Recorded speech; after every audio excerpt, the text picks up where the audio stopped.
Kamam bhavasva vrajne niryeshu nasak.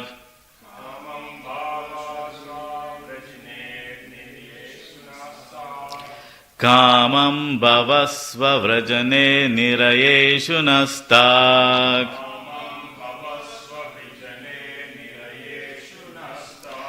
Kamam bhavasva vrajane nirayeshu nastak.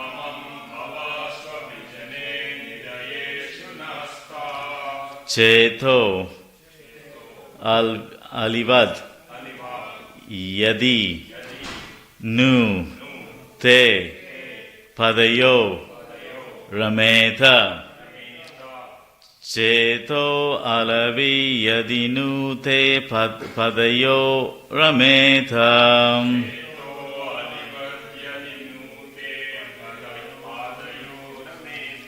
Cheto alivad yadinu te padayo rameta.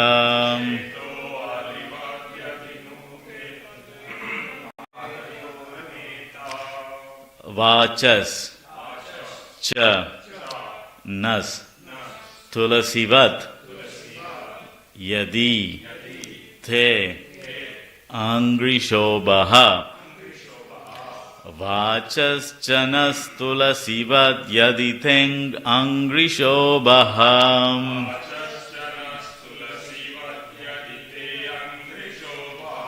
Vachas chanas tulasivat yaditeng grishobham.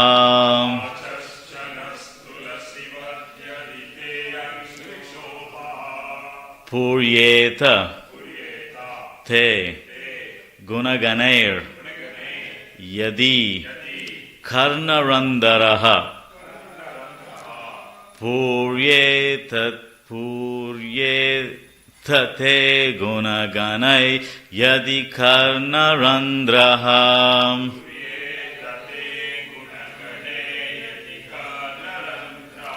Puryeta te gunaganai yadi karnarandraha.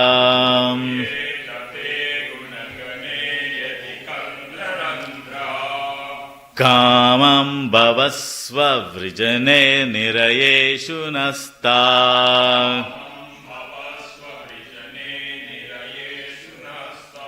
Cheto alivad yadinu te padayo rameta.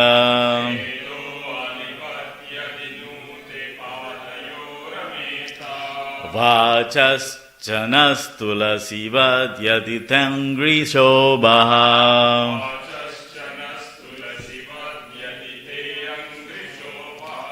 Puryeta te gunaganai yadi karnarandraha.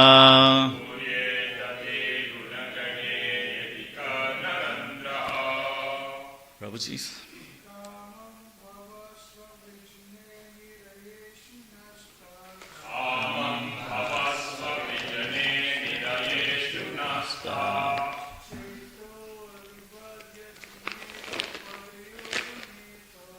Cheto alivad yadne nutas parameta.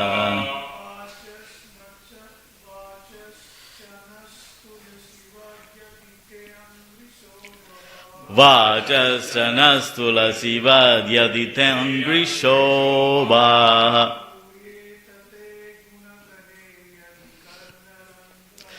Puryeta te gunaganai yadi karnarandraha.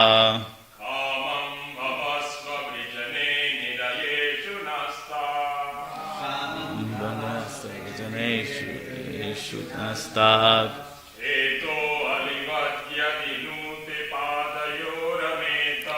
Cheto aliva yadinu te padayo rameta.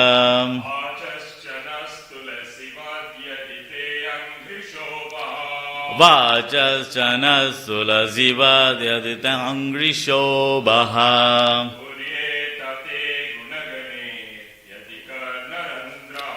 Puryeta te gunaganai yadi karnarandraha.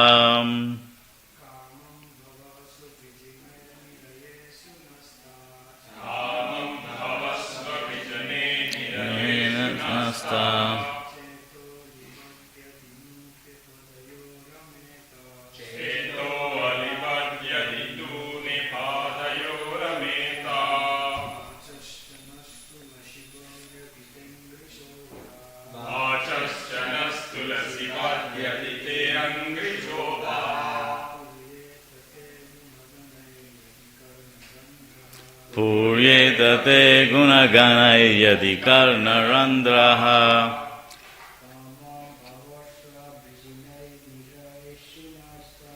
Kamam bhavasva vijane nirayeshu nastak. Cheto alivad yadinute padayo rameta.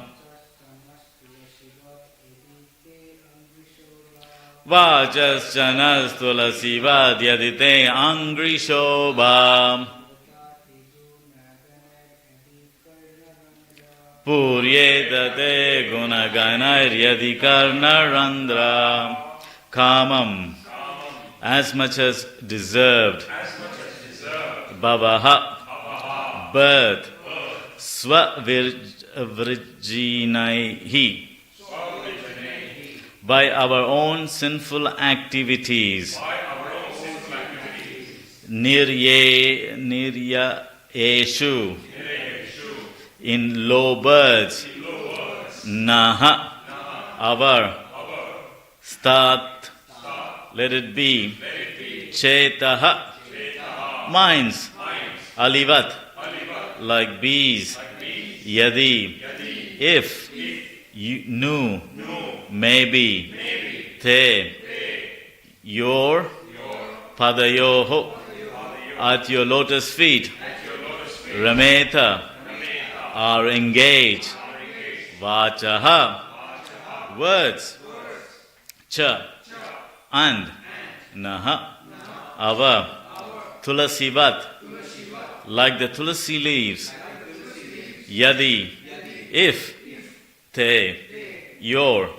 Angry, at your lotus feet. Shobhaha, beautified. Puryeta, are filled. Te, your. Gunaganaihi, by transcendental qualities. Yadi, if. Karnarandaraha, the holes of the ears. Translation and purport by His Divine Grace Srila Prabhupada ki.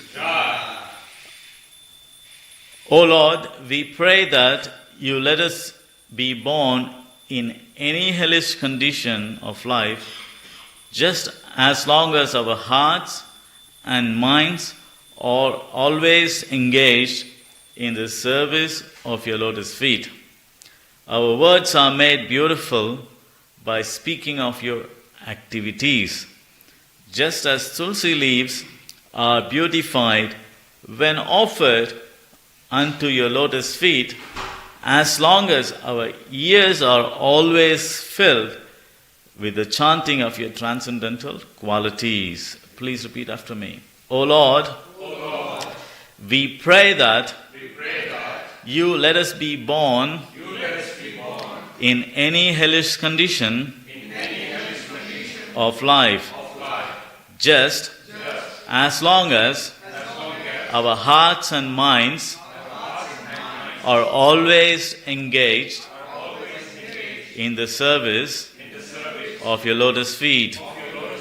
Our words are made beautiful by speaking of your activities, just as tulsi leaves are beautified when offered unto your lotus feet, as long as our ears are always filled with the chanting of your transcendental qualities. Purport: the four sages now offer their humility to the personality of Godhead because of their having been haughty in cursing two other devotees of the Lord. Haughty means proud.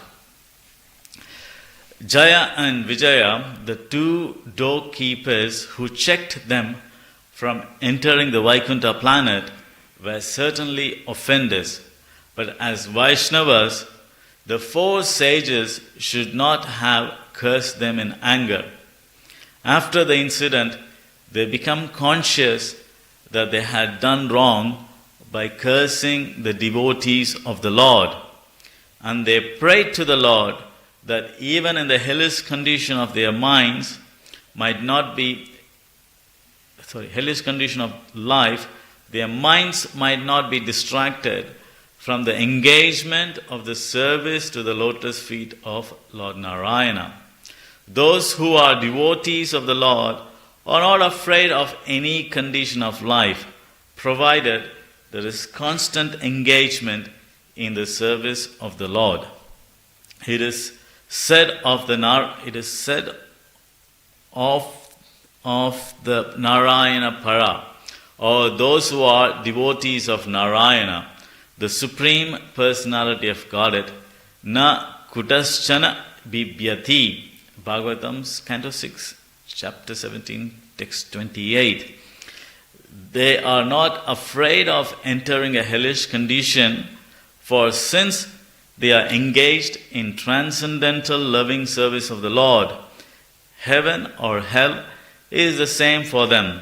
In material life, both heaven and hell are one and the same because they are material. In either place, there is no engagement in the Lord's service. Therefore, those who are engaged in the service of the Lord see no distinction between heaven and hell. It is only the materialists who prefer one to the other. These four devotees prayed to the Lord that although they might go to hell because they had cursed devotees, they might not forget the service of the Lord.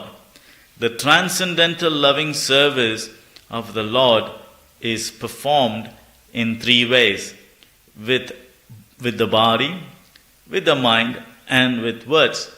Here the sages pray that their words may always be engaged in glorifying the Supreme Lord. One may speak very nicely with ornamental language, or one may be expert at controlled grammatical presentation, but if one's words are not engaged in the service of the Lord, they have no flavor and no actual use. The example is given here of tulsi leaves. The tulsi leaf is very useful even from the medical and antiseptic point of view. It is considered sacred and is offered to the lotus feet of the Lord. The tulsi leaf has numerous good qualities, but if it were not offered to the lotus feet of the Lord, tulsi could not be of much value or importance. Similarly, one may speak very nicely from the rhetorical or grammatical point of view, which may be very much appreciated by a materialistic audience. But if one's words are not offered to the service of the Lord, they are useless. The holes of the ears are very small and can be filled with any insignificant sound. So how can they receive as great a vibration as the glorification of the Lord? The answer is that the holes of the ears are like the sky. As the sky can never be filled up, the qualities of the ear is such that one may go on pouring in vibrations of various kinds, yet it is capable of receiving more and more vibration. A devotee is not afraid of going to hell if he has the opportunity to hear the glories of the Lord constantly. This is the advantage of chanting Hare Krishna, Krishna Krishna, Hare Hare, Hare Rama, Rama Rama, Hare Hare. One may be put in any condition, but God gives him the prerogative to chant Hare Krishna. In any condition of life, if one goes on chanting, he will never be unhappy. Om Jnanatimidandasya Jnananjana Salakaya Chakshurunmilitam Yena Tasmai Shri Gurave Namaha Shri Chaitanya Manobhishtam Sthapitam Yena Bhutale Swayam Rupa Kadamayam Tadati Swapadantikam Vandeham Shri Guru Shuddhapatakamalam Shri Gurun Vaishnavam Scha Shri Rupam Sakrajatam Sagana Raghunatam Vitam Tam Sajivam Sadvaitam Savadutam Parijana Saitam Shri Krishna Chaitanya Devam Shri Radha Krishna Padan Sagana Lulita Shri Vishagan Vitam Scha Namo Vishnu Padaya Krishna Prasthaya Bhutale Shrimate Bhaktivedanta Swami Iti Namine Namaste Saraswati Deve Gauravani Pracharine Nirvisesha Shunyavadi Pashyatya Tesha Tarine Namo Mahavadanyaya Krishna Prema Pradayate Krishna Krishna Chaitanya Namane Gaurativse Namaha He Krishna Karuna Sindhu Dina Bandhu Jagatpate Gopesha Gopika Kanta Radha Kanta Namostate Tapta Kanchana Gaurangi Radhe Vrindavaneshwari Vrishabhanudate Devi Pranamami Hari Priye Vancha Kalpatrubhisha Kripasindhubevacha Patitanam Bhavanebhyo Vaishnavebhyo Namo Namaha Jai Shri Krishna Chaitanya Prabhu Nityananda Shri Advaita Gadadhara Shivasadi Gaura Bhakta Vrinda Hare Krishna Krishna Krishna Hare Hare Hare Rama Rama Rama Hare Hare. I was born in the darkness of ignorance. My spiritual master opened my eyes with the torch of knowledge. I offer my respectful obeisances unto him. Tavai vasmi, tavai vasmi, tavai vasmi, tavai vina. Iti vigya devitvam nayamam charanantikam. Hare Krishna everyone. Welcome to Hare Krishna. Welcome to this morning's Bhagavatam class. Yeah, I did rush a bit there because I'm conserving some time. Wonderful verse. Spoken by the four Kumaras.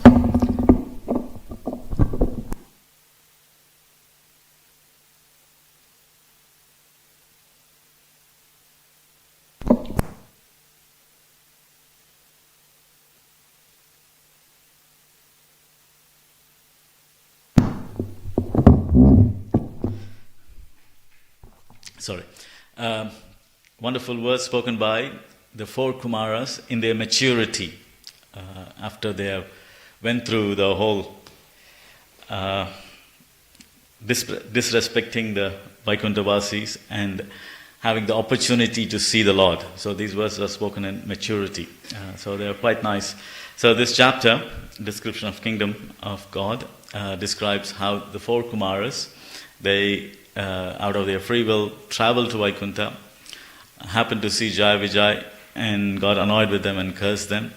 And post-cursing, they had the opportunity to see darshan of the Lord. And the previous verses describe the beautiful form of the Lord, described by the Kumaras. Now, here they come to their humility and realized the mistake they have committed by cursing Jai and Vijay out of their ignorance. And then from that humility they are speaking, and they are kind of foreseeing that they might get cursed or banished to hellish condition for offending great Vaishnavas, Jai and Vijay. So they're thinking the Lord, Vishnu, might curse them to end up in hellish conditions. So they are in that mood of being banished. They are speaking this verse. For a person who is interested in sense gratification, anything, if they have anything to do with sense gratification, then it matters where they are. If you want to enjoy lavishly, you want to eat great food, best cuisine, whatever, then you want to be in a country where there's opportunities for that. Like for example, France has apparently a very good cuisine. It depends who you ask. And if you ask India, then people say what Surat is considered where they have the best food. What is it? In Gujarat, they say there's a saying, Surat ka khana, and I can't remember the other words. Any Gujaratis here? No? So there's saying that Surat ka khana and Kashi Maran. So to die in Kashi and to eat in Surat is considered glorious because the food in Surat is apparently really good. Of course, it depends who you ask. I don't like Gujarati food myself because they put sugar in everything. I prefer something with a little bit of sour because I come from South India, and I quite enjoy living in Bengal, I quite enjoy Bengali cuisine. So if you are interested in engaging the senses, then it matters. If you're interested in eating good food, if you want to eat good Gujarati food, then you need to be in Surat, or if you're interested in eating nice South Indian food, you need to be in South India. So if you are interested in enjoying your senses or getting feeding the senses what it requires, then it matters where you are. And based on that, living entities make various arrangements. Generally people come to, from third world countries, people come to West because, their understanding is the level of enjoyment is higher. If you live in a third world country like India, or Bangladesh, or Nepal, you have to perform, it's slightly more austere. You turn the tap, there is no hot water coming out. You have to boil your own hot water in a pot. How do you guys do it in Nepal? In cold winters, you don't have geysers. I don't know. Nowadays they have like a hot water tank, isn't it? Geysers. And in my days, you have to boil the water. Sitting outside with wood. You boil the water and you take shower. If you want hot water here in the West, turn the tap. There's hot water coming out. So if you want to enjoy your senses, people choose where I can place myself. I remember when I was living in Mayapur, and I told I was coming to Australia, and I told the devotee I'm going to Australia, and he said, "Why are you going to Australia? You should go to America. America is better." I was like, okay. So all this better, this country is better, that place is better, this is better. It all depends, how you want to enjoy your senses, how you want to engage your senses. But devotees, they don't have, at least devotees, when they're purified, in a purified state, they don't have this. They don't need to make this choice. I need to be in this place, or I need to be in that place, because these places, hellish condition, heaven condition, this all deals with how I'm going to enjoy my senses. If I go to hellish conditions, the facilities are less. What is hellish condition? Calcutta is quite a hellish. I was forced to go to Calcutta to do some service for 4 months. I hated it. It was just dusty, and I was doing some litigations for ISKCON. So, I used to spend the whole day in the court. It was just, I hated it. It was really bad. So I was thinking, this is hell, man. To be in Calcutta. This is not the Calcutta when Prabhupada appeared. This is the modern day Calcutta. If we even become, I would say modern in the sense pre-modernizing. I guess now the facilities are much more improved. But in the late 90s, early 2000s, when I was there, it was quite miserable for me. So, again, depends on what you're expecting from the circumstances, that makes if the place is palatable or not.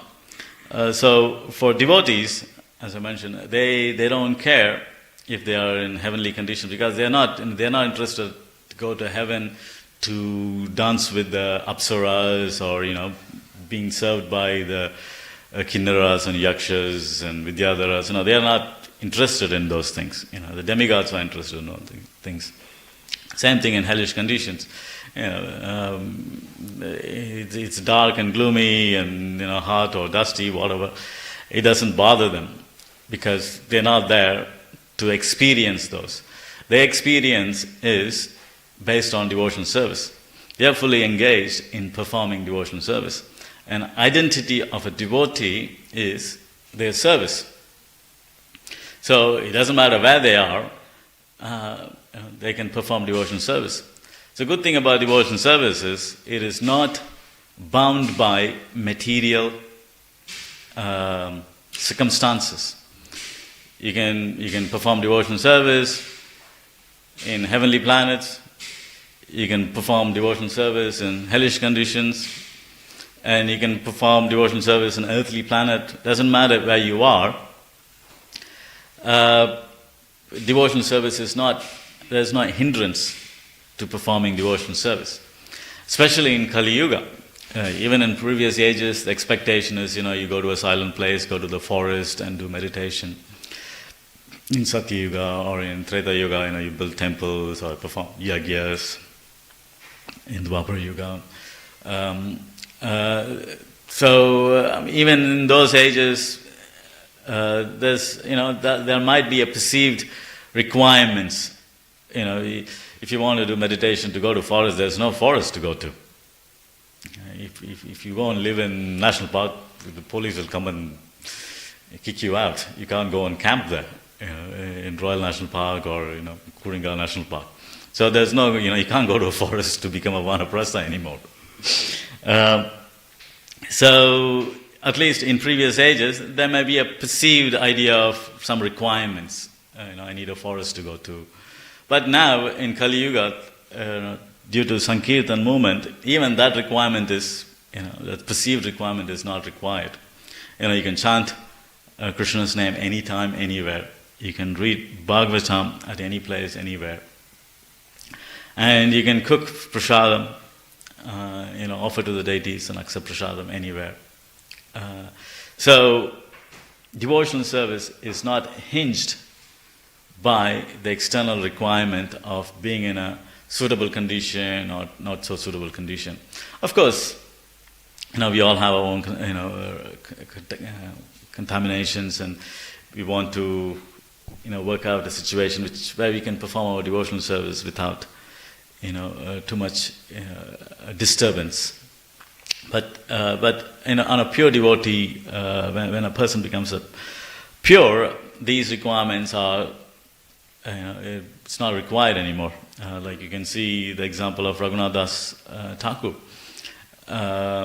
He thought, he was born in a very opulent family. Had servants, looking after all his needs. And he thought, for a person in general, that comes across as a heavenly condition, to have a lot of wealth, servants to do, every part of your job. You get up in the morning, there's breakfast waiting, you go to the shower, there's hot water prepared for you.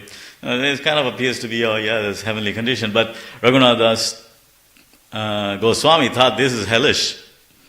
And he wanted to go to Jagannath Puri and beg alms. And even he thought, begging alms, that looks a bit luxury, I don't want to do that. I'll just eat something which is left over by the cows. So for a devotee, do you want to share, Prabhu? Can somebody get him a chair? Okay. So as one progresses in devotional service and one becomes pure, the intention becomes pure, this external impediments of external requirements becomes lesser and lesser and lesser. So the concept of being in hell or being in heaven, this doesn't bother individual. Their botheration is only how they can, spend more time chanting, spend more time reading, or having association of devotees, how they can find association of devotees. This is what drives the devotee when he achieves a purer state. So, in the same mode here we can see the Kumaras, knowing they are kind of assuming that the Lord is going to curse, they are thinking they're going to end up in hellish conditions. So they are praying to the Lord that they won't become forgetful of the Lord. Forgetful. They want to remember. So their prayer is to always remember the Lord, even if they're put to hellish conditions. They want to always hear the glories and the pastimes of the Lord. They always want to chant the glories and the pastimes of the Lord, even they put in hellish conditions. So that is the mood of a devotee. Of course, the devotee is afraid of one thing, is cautious, I wouldn't say afraid, cautious of one thing. Of course, not in a pure devotional stage, this doesn't happen much, but in a sadhaka level, like where we are in, there's one thing which we should be, we should be a bit careful or cautious, is offenses. That's what bothers devotional service. And any kind of offense, offense to the deities, offense to the Vaishnavas, offense to the Dham. So these are the things which can put impediments in one's service. These are the things which can block one's progress in service. So devotees are more cautious about offense, of not committing any offense.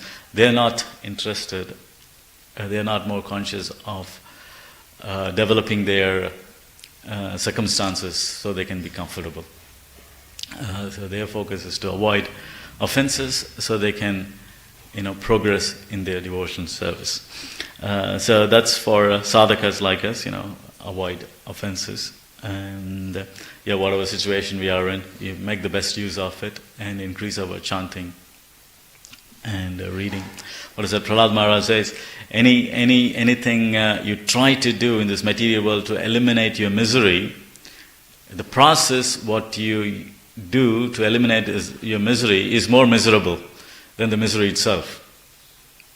Does that make sense? That's what Prahlad Maharaj says in the 7th canto. So you're thinking, I'm born in a poor family, I want to go and work and get money, so that I don't need to be poor, I can enjoy. That process of eliminating, bringing yourself from the poverty to become rich is more miserable than you being poor. So that's the verdict of Prahlad Maharaj. So that's why in 10th canto, Sthane Sita Pratigana. So whatever situation you are in whatever condition you are in, just start practicing devotional service, because there's no, and the devotional service is the ultimate benefactor for a devotee service, because that brings one close to Krishna. And being close to Krishna, problem of his life is solved.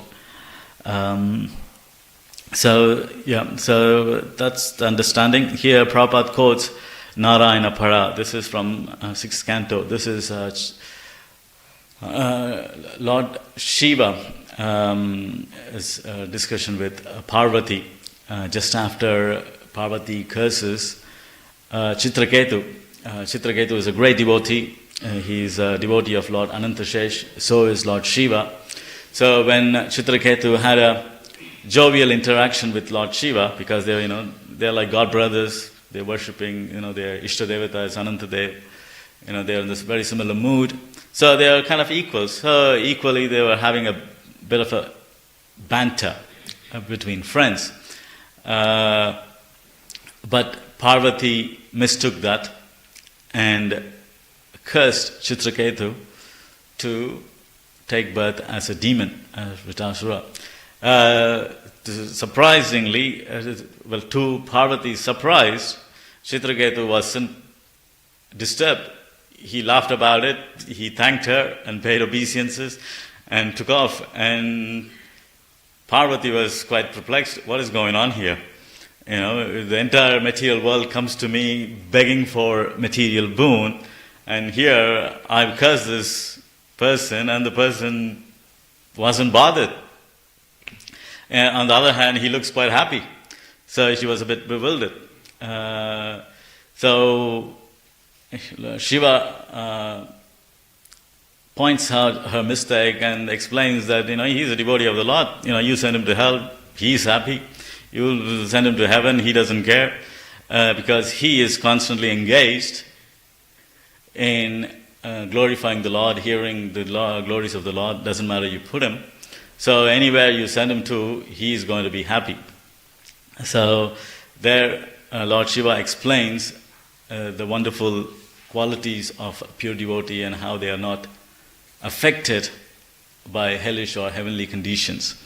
So those pastimes with Chitraketu and Lord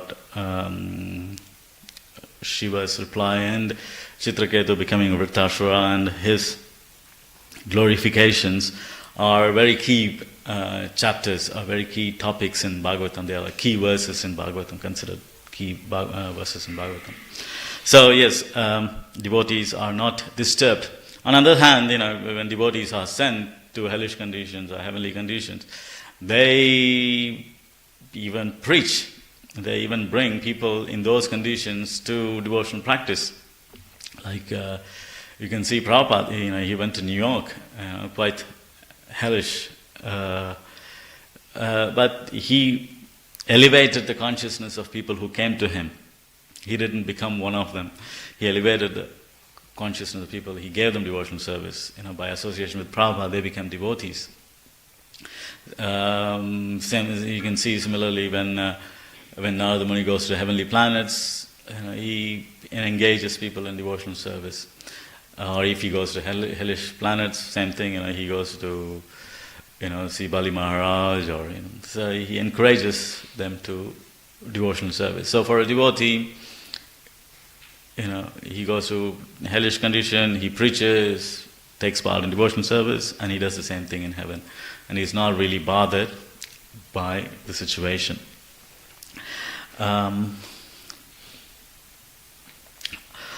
I will finish there with a description of this particular verse. Today is a very important day in our calendar. Prabhupada insisted that we celebrate today. Today is the Divine Disappearance Day of Janananda Prabhu, one of the pioneers in the Hare Krishna movement. I'll just speak about him for a few minutes, and then we will sing the Viraha Bhajan. So Janananda Prabhu is a very important figure in ISKCON, in modern day Gaudiya Vaishnava tradition. He's pioneer in many of the activities what we do currently, or which we do. So Prabhupada went to San Francisco to install the deities in the temple there, or to inaugurate the temple there. And the local newspapers and Channel 4 covered Prabhupada's coming from New York to San Francisco. And so there was advertisements made for his visit. It happened 67 in January, early January, I think it's 16th of January or something.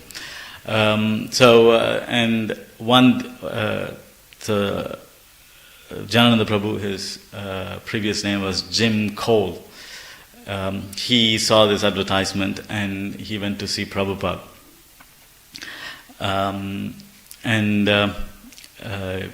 When he went to see Prabhupada, and he in 1967, and when he visited the temple, San Francisco, those days were full of hippies.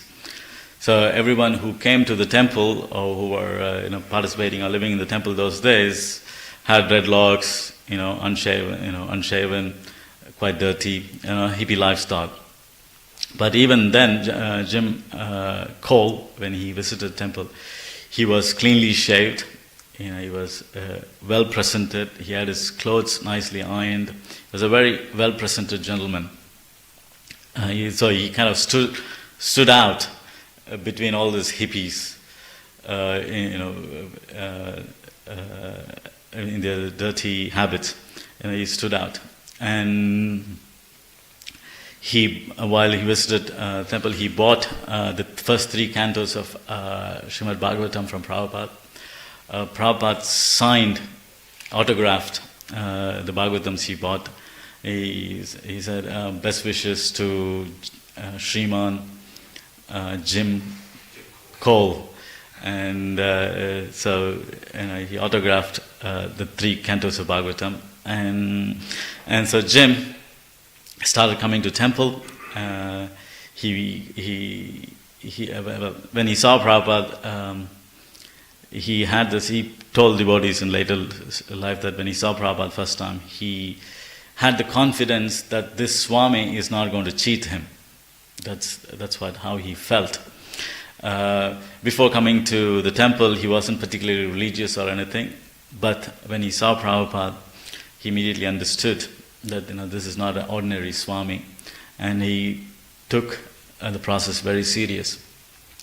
Jim was quite educated in those days. We were talking 1967. He had an engineering degree, So it's not like nowadays engineers, there's a few million engineers in India apparently. In those days, having engineering degree is considered, quite educated status. People with such qualification have good jobs and all. But because even before meeting Prabhupada, he wasn't really interested in making money or dealing with mundane people, having a regular job, and he couldn't be bothered. So just to avoid all those rat race, he used to just drive taxi. Considered driving taxi for engineer is not considered, a respectable job. But he used to just drive taxis to maintain himself. So he was quite detached from the rat race even before he came to Krishna consciousness. So he started coming to the temple, and the devotees remember that there was never a phase where they remembered Bhakta Jim as a neat devotee. For example, when somebody comes to the temple here, we remember, oh yeah, I picked him up here, and he joined. He didn't have any, we shaved him up, and then there's a phase where devotees go through, and then then he put on white, then he put on saffron, then he started chanting 16 rounds. So we can see a life cycle of a devotee in the early stages. But nobody could remember him walking into the temple when Prabhupada was visiting, and he became a devotee. It was very, it was a natural transformation. There was no that initial phase where he was trying it out or anything. So immediately, Janananda Prabhu took up devotion service. He was very enthusiastic. He used to come to the morning program, to Mangal Arati, and he was the only one. Because all the hippies were sleeping, but he used to go to the Mangal Arati, he used to have prasadam. He took up chanting, and within a month, Prabhupada initiated him by the name Janananda Brahmachari. And his enthusiasm just grew more and more, and he used to, look after the deities. He used to clean the kitchen. He used to clean the temple. He used to do the shopping for the temple, and then had a full-time job on top of it, driving taxis. And whatever the taxi money he made, he used to pay the bills for the temple. So he was just busy all the time. And he also will find time to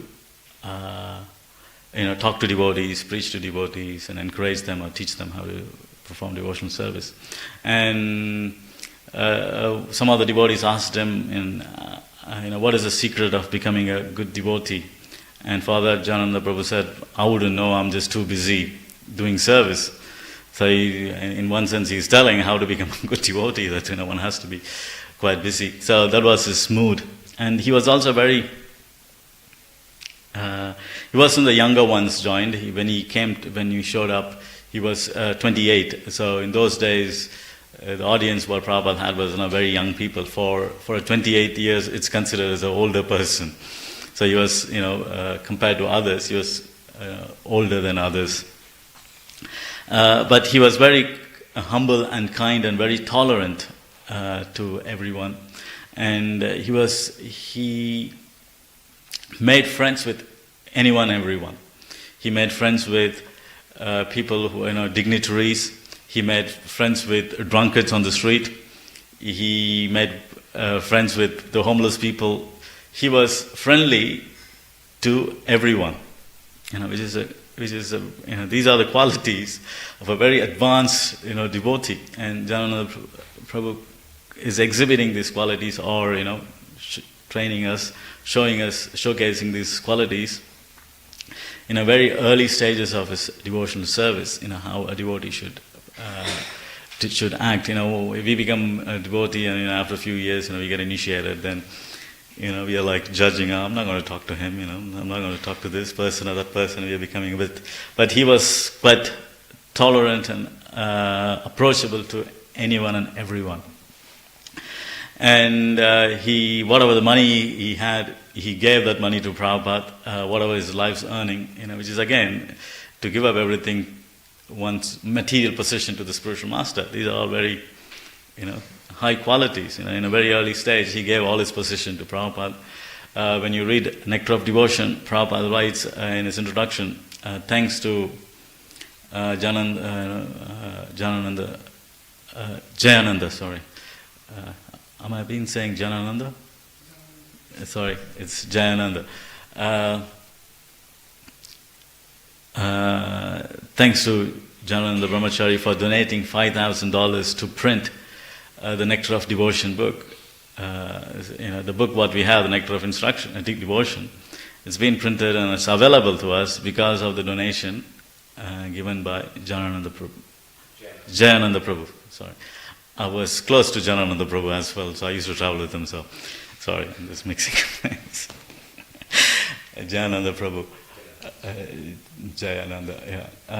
So, yes, he gave $5,000. It's a lot of money in those days.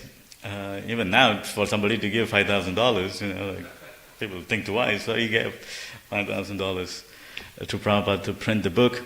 And the Gaur Purnima festival, Janananda Prabhu went outside the temple and he was chanting on the street. And Prabhupada saw that and he really appreciated it. And because of the appreciation, Janananda Prabhu started chanting on the more busier places. So in one sense, he's the one who started Nama Sankirtan in the West. Going on Harinams. We go on Harinams, which is one of the most successful preaching tool in the Western countries. Was started by Janananda Prabhu. And then he used to, Prabhupada had teachings of Lord Chaitanya, one of the early books Prabhupada wrote, and he took those books and he used to go out on the street and start selling them. So in that sense, he is the first one who started book distribution. Prabhupada used to sell BTGs in Delhi, but in the Western world, Janananda Prabhu is the one who first started selling books on the street, distributing books. So he is the first one to start book distribution in the Western world. So these are two primary preaching tools what Prabhupada wanted in the Western world. And these two primary tools were initiated by Janananda Prabhu. There's a lot of talk that Westerners are not joining the movement anymore. Because Prabhupada said, there's three things Prabhupada emphasized. One is Harinam, going on Harinam, distributing of his books, and starting farm communities. He said these are the three preaching tools which will attract Westerners.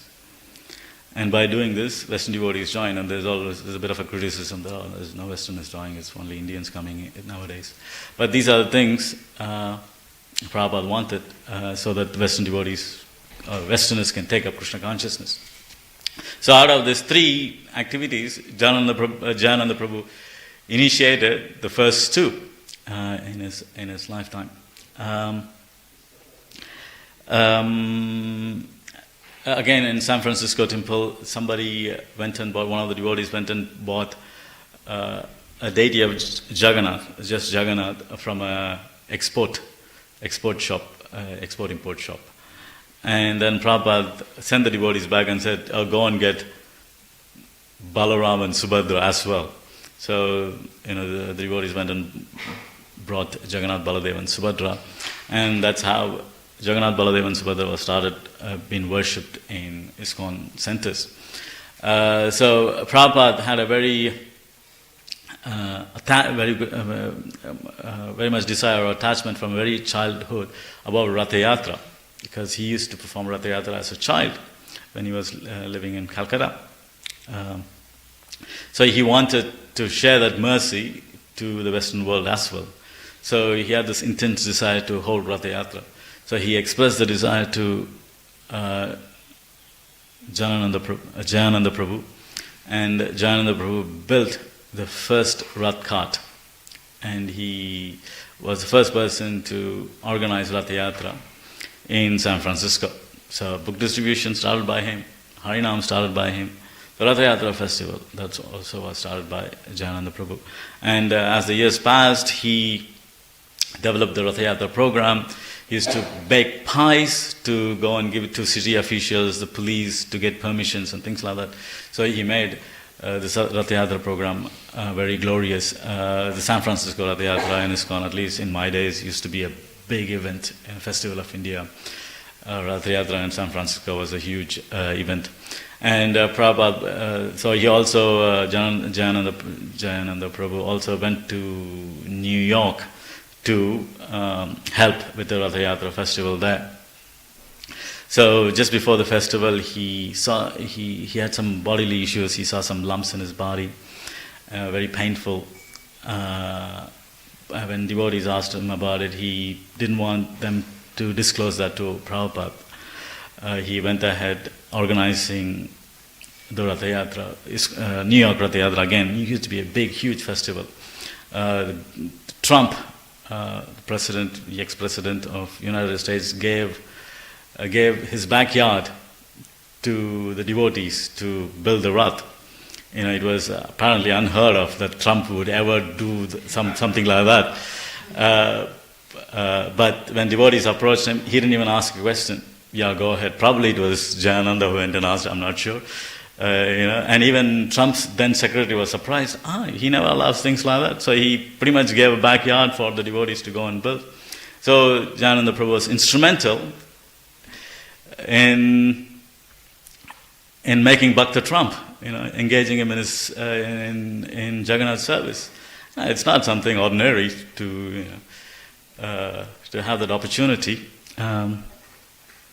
So he had this celebration of glorious New York Ratha Yatra, and Prabhupada was just absolutely pleased with these activities because these are the missionary things Prabhupada had in mind, and here Janananda is materializing his spiritual master's desire.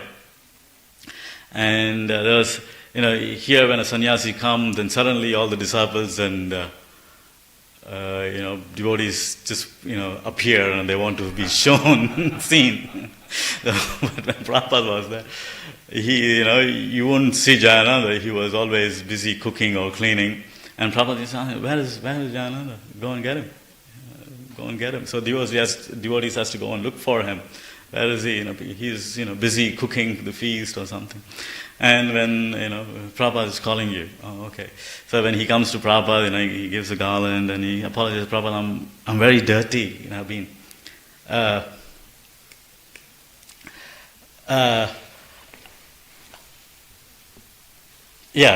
doing service. And Prabhupada said, you're not dirty. Your heart is pure. You may externally be dirty, but your heart is pure. So he came back to LA and he wanted to organize the LA Ratha Yatra, and he was walking, helping with it, and he was walking in the Venice beach, and he had a vision, or told devotees, he looked up and he said, what a wonderful Ratha Yatra. In LA, and he passed away even before the Ratha Yatra, but he could see the Ratha Yatra to happen. I'm sorry. These stories were told to me when I was living in Shaubhati Temple, and Dinabandhu Prabhu told me, was telling these stories, and there was a book by the name Radha Damodar Vilas by Vyasaki Prabhu, which explains the details the pastimes of Janananda Prabhu and Vishnujan Swami. And Vyasaki Prabhu details it, and I heard this pastimes from him in Shaubhati Temple when I was living there. But it was quite embarrassing. I started crying in the middle of and I couldn't control myself, and I had to walk out. So it was just a glorious devotee who, in a very short interval, exemplified how a devotee should live, and what a devotee means. He set an example And when he passed away, Prabhupada wrote a personal letter. I will read that letter. Jesus, I'm running out of time.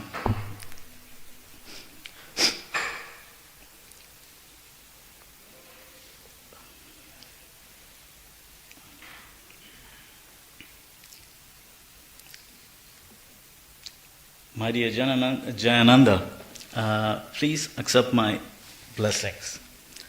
I'm feeling very intensely your separation. In 1967, you joined me in San Francisco.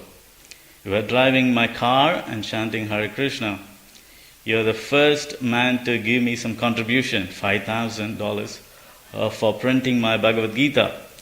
After that, you have rendered very favorable service to Krishna in different ways. I so hope at the time of your death, you are remembering Krishna as much as you have been promoted